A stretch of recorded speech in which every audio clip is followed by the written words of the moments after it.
తెలుగు వారికి తాజా సమాచారం అందించడానికి తొలి అడుగు వేస్తున్న న్యూస్ వన్ తెలుగు ఛానల్ కు స్వాగతం. సత్తెనపల్లి శాసన సభ్యులు కన్నా లక్ష్మీ నారాయణ విలేకరుల సమావేశంలో మాట్లాడుతూ నాగమల్లేశ్వరరావు ఎందుకు చనిపోయాడో నేను జగన్ పర్యటనకు ముందే చెప్పాను. జగన్ పల్నాడుపై యుద్ధం ప్రకటించి యుద్ధానికి వెళ్లినట్లు ఉంది. ఓదార్పుకు వెళ్లినట్లు లేదు. గజమాలలు, సన్మానాలు ఒక పక్క, చంపుతాం, నరుకుతాం అంటూ మరో పక్క ప్లకార్డ్స్ పెట్టారు. జగన్ది రాక్షస పాలన అని గతంలోనే చెప్పాను. ఇప్పటికీ జగన్లో మార్పు రాలేదు. రెంటపాళ్ల గ్రామంలో పరామర్శ నిర్వహించడానికి అక్కడ ఇరుకు రోడ్ల నేపథ్యంలో పోలీసులు అనుమతి ఇవ్వకున్నా నిబంధనలు ఉల్లంఘించి అక్కడ సభ నిర్వహించి 2 ప్రాణాలు పోవడానికి జగన్ రెడ్డి కారకుడయ్యాడు. 100కి 100 నాగమల్లేశ్వరరావు ఆత్మహత్యకు జగనే కారణం. నాగమల్లేశ్వరరావు ఆత్మహత్యకు పోలీస్ వేధింపులనేది అసత్యం. పెదనెమలిపురికి చెందిన లక్ష్మీ నారాయణ కూడా అప్పులు బాధ తాళలేక సూసైడ్ అటెంప్ట్ చేశాడు. లక్ష్మీ నారాయణ తల్లికి టీడీపీ సభ్యత్వం ఉంది. అరాచక ర్యాలీ పైశాచిక ప్రవర్తనతో 2 చనిపోయారు. జగన్ ప్రజాస్వామ్యం గురించి మాట్లాడటం దయ్యాలు వేదాలు వల్లించినట్లు ఉంది. రాజారెడ్డి రాజ్యాంగ అమల్లోకి వస్తుంది, అడ్డొచ్చిన వారిని రప్పా రప్పా నరుక్కుంటూ పోతాం అంటూ ప్లకార్డులతో ర్యాలీలు చేపట్టడం జగన్ రెడ్డి యొక్క క్రిమినల్ ఐడియాలజీకి నిదర్శనం కాదా? జగన్ బెదిరింపులకు భయపడేవారు ఎవరూ లేరు. వైసీపీ నాయకులు బారికేడ్లను తొలగించి నిబంధనలు ఉల్లంఘించారు. ఏడాది క్రితం చనిపోయిన వారిని పరామర్శిస్తారు, కానీ ర్యాలీలో చనిపోయిన వారి కుటుంబాలను కనీసం పలకరించే సమయం జగన్కు లేదు. నిన్న 2 మృతికి జగనే బాధ్యత వహించాలి అని అన్నారు.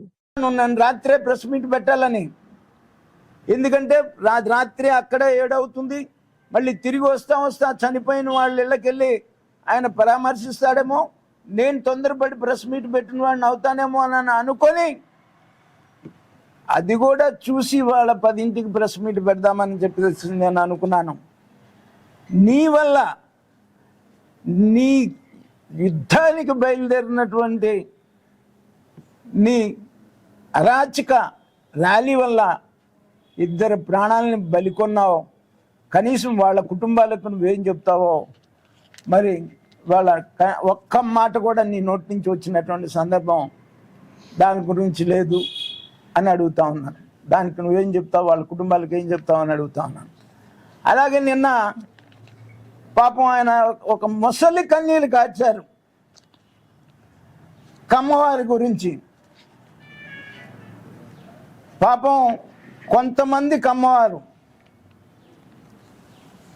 తెలుగుదేశం పార్టీతో డిఫర్ అయి నిన్ను నమ్మి నీతో కలిసి ప్రయాణం చేద్దామని చెప్పేసి నీ దగ్గరికి వస్తే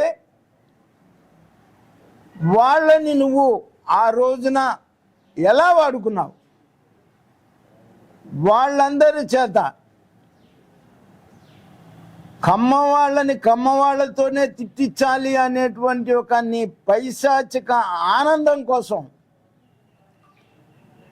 నీ సైకో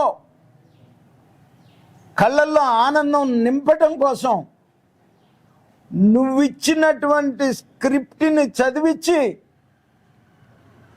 ఇవాళ వాళ్ళందరూ కూడా ఇబ్బందుల్లో పడటానికి కారణం ఆ శాపం నీది కాదా జగన్మోహన్ రెడ్డి అని నేను అడుగుతా ఉన్నా. పైగా అందరి పేర్లు చదివావు.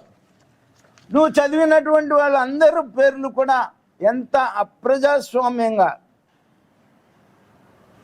గౌరవప్రదమైనటువంటి శాసనసభని ఒక కౌరవ సభ చేసి, బూతుల సభ చేసి ప్రజాస్వామ్యాన్ని అపహాస్యం